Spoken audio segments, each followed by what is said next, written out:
Assalamualaikum warahmatullahi wabarakatuh. Oke, teman-teman, kita masuk ke materi SIA ya, Sistem Informasi Akuntansi untuk materi 1. Nah, ini di materi 1 ini saya akan membahas terkait dengan tinjauan menyeluruh tentang SIA, Sistem Informasi Akuntansi. Setelah kemarin saya paparkan tentang apa sih tujuan kita mempelajari SIA. Nah, itu kan salah satunya adalah supaya kita bisa menganalisis, kemudian merencanakan sistem informasi apa yang cocok dengan kondisi perusahaan. Nah, untuk menuju ke sana, tentu saja kita harus tahu dulu tentang apa itu SIA, atau Sistem Informasi Akuntansi. Nanti ada beberapa yang akan kita bahas, mulai dari definisi, kemudian konsep SIA, komponen, sampai kemudian manfaat dari SIA itu sendiri. Oke, langsung aja kita bahas. Nah, sebelum kita mendefinisikan tentang sistem informasi akuntansi, nah saya akan ibaratnya membedah dulu sistem informasi akuntansi. Berarti kan ada tiga ya, ada tiga kata. Yang pertama adalah sistem, kemudian informasi, dan yang ketiga akuntansi. Sistem itu apa? Mungkin kalau teman-teman googling gitu, searching di Google, maka akan banyak sekali pendapat para ahli tentang apa itu sistem. Nah, ini saya rangkum menjadi sekumpulan elemen yang saling berkaitan, saling mempengaruhi, dan saling bekerja sama untuk mencapai tujuan yang sama, yaitu sistem. Jadi sistem itu terdiri dari berbagai elemen yang berkumpul, dan elemen itu saling berkaitan, saling mempengaruhi satu sama lain, saling bekerja sama untuk satu tujuan yang sama. Ya, jadi nggak boleh kerja sendiri-sendiri, semaunya sendiri. Nah, itu bukan sistem namanya ya. Dan terdiri dari satu item aja, nah itu bukan sistem. Ya, sistem itu satu elemen. Seperti sistem pencernaan misalnya. Nah, itu kan banyak elemennya. Nah, kemudian yang kedua, kata-kata kedua adalah informasi. Informasi itu apa? Nah, kata informasi ini kan nggak asing ya di telinga kita. Sering sekali kita mendengar terkait dengan informasi. Kalau ada infokan ya, nah itu informasi. Adalah sekumpulan data atau fakta yang diorganisasi atau diolah dengan cara tertentu sehingga mempunyai arti bagi penerima. Nah, itu informasi. Jadi informasi itu data yang berguna, artinya data yang dapat digunakan untuk mengambil sebuah keputusan. Itu informasi. Kemudian yang ketiga adalah akuntansi. Nah, mungkin kalau akuntansi teman-teman sudah hafal ya, sudah di luar kepala. Akuntansi itu apa? Adalah suatu seni, ada juga yang mengatakan sebuah sistem untuk mengumpulkan, mengidentifikasi, mengklasifikasikan, mencatat transaksi dan kejadian-kejadian yang berhubungan dengan keuangan, sehingga dapat menghasilkan informasi berupa laporan keuangan yang nantinya akan digunakan oleh para pengguna atau para pengambil keputusan, entah itu manajer, entah itu debitur ya, pihak bank, atau mungkin pihak pemerintah terkait dengan pajaknya. Nah, itu informasi akuntansi atau laporan keuangan yang berguna bagi pengguna informasi tersebut. Nah, oke, dengan melihat ketiga definisi dari tiga kata ini, kira-kira apa ya definisi dari SIA atau Sistem Informasi Akuntansi itu sendiri? Ya, banyak kalau teman-teman baca buku, baca di Google, itu teman-teman akan nemu banyak definisi SIA. Nah, ini saya ambil satu yang komprehensif ya, sudah menyangkut semuanya. Jadi SIA itu adalah sekumpulan sumber daya seperti manusia dan peralatan yang dirancang untuk mengubah data keuangan dan data lainnya menjadi sebuah informasi yang berarti bagi manajemen. Nah, itu sistem informasi akuntansi. Jadi pasti di dalam SIA itu nanti akan banyak elemen yang tergabung di dalamnya, akan saling bekerja sama sebagaimana tadi definisi sistem untuk mengelola data, ya, mengolah data-data yang ada di dalam perusahaan untuk dijadikan sebuah informasi, untuk dijadikan satu informasi yang berguna bagi pengguna laporan keuangan. Kenapa laporan keuangan? Karena akuntansi, ya, sistem informasi akuntansi. Di prodi akuntansi nanti teman-teman akan belajar dua, SIA dan SIM, sistem informasi akuntansi dan sistem informasi manajemen. Nanti bedanya apa? Nah, teman-teman akan tahu sendiri. Sekarang kita belajar tentang SIA-nya dulu.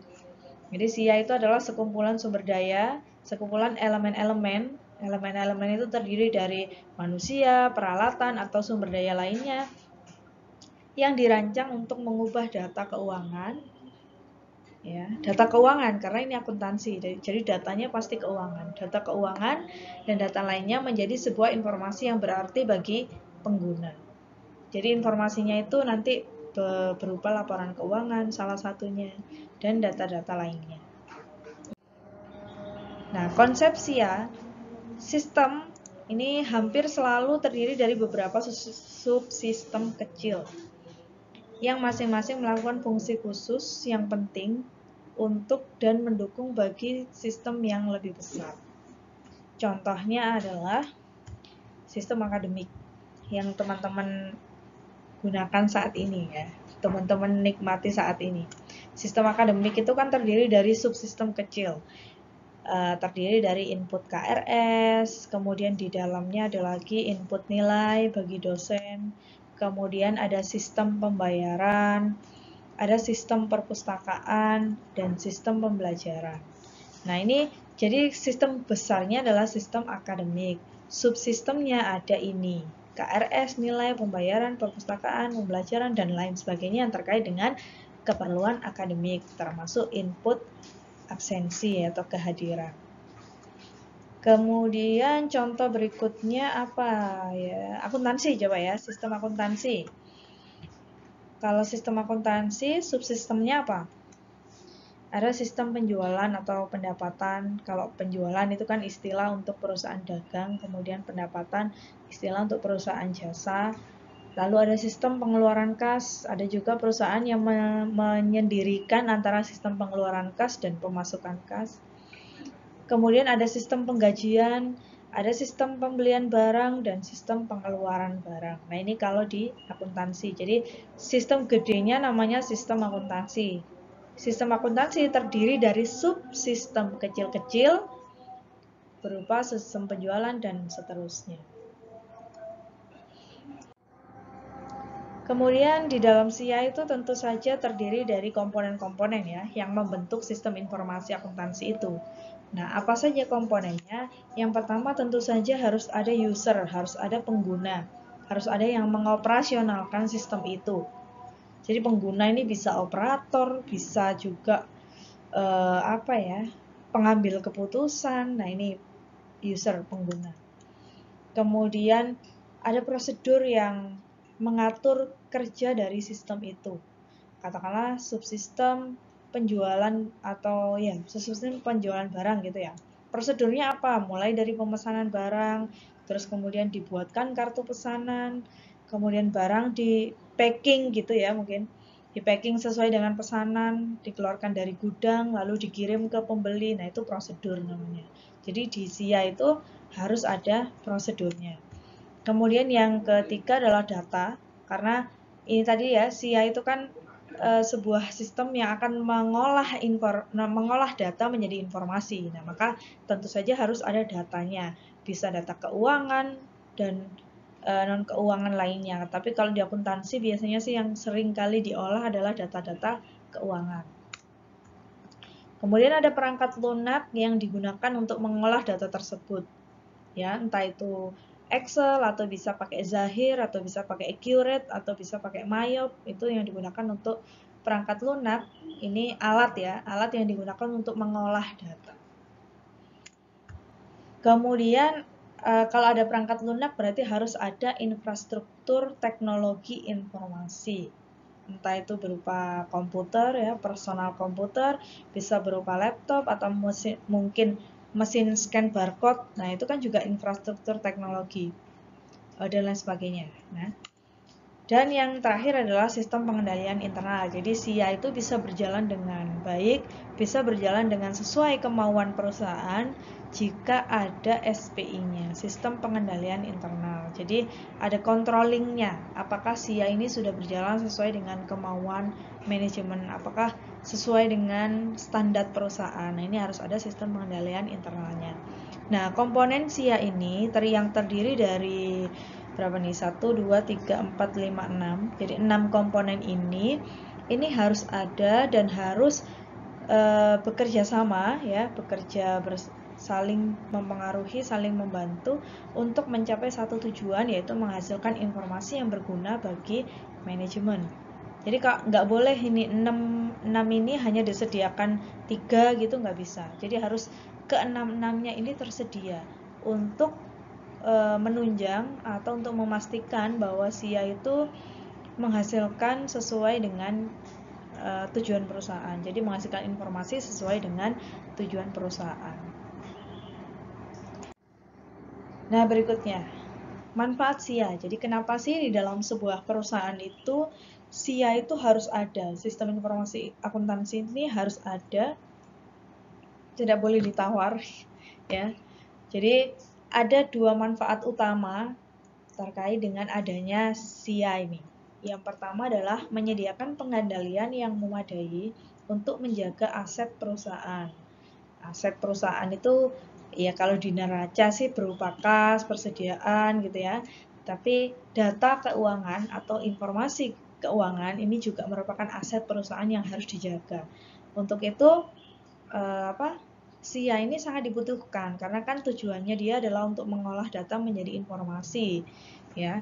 Data termasuk data penjualan, data karyawan, data stok barang di gudang. Nah, ini adalah aset bagi perusahaan karena ini sangat penting bagi perusahaan untuk sangat penting bagi manajer pengelola perusahaan untuk menjalankan perusahaan tersebut.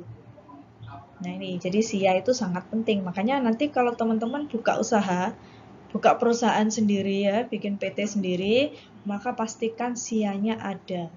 Walaupun itu hanya sederhana saja ya, misalnya tentang sistem penggajian itu menggunakan payroll gitu. Nah, itu yang jelas SIA ini harus ada dalam sebuah perusahaan. Manfaat berikutnya adalah SIA ini bisa mengubah data menjadi informasi yang berguna bagi pihak manajemen untuk membuat keputusan dalam aktivitas perencanaan, pelaksanaan, dan pengawasan dari setiap kegiatan perusahaan. Nah, ini karena pentingnya SIA ini, sangat bermanfaatnya SIA ini, sehingga SIA ini harus ada dalam setiap entitas usaha.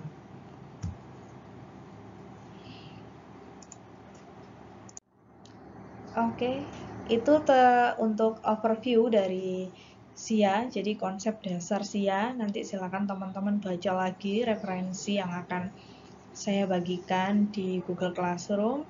Nah, next kita akan bertemu dalam video materi berikutnya, yaitu tentang metodologi pengembangan sistem. Bagi teman-teman yang ada kesulitan atau ada yang pengen didiskusikan, silahkan bisa melalui WhatsApp group maupun Google Classroom. Oke, itu dulu dari saya. Semoga bermanfaat. Terima kasih. Assalamualaikum warahmatullahi wabarakatuh.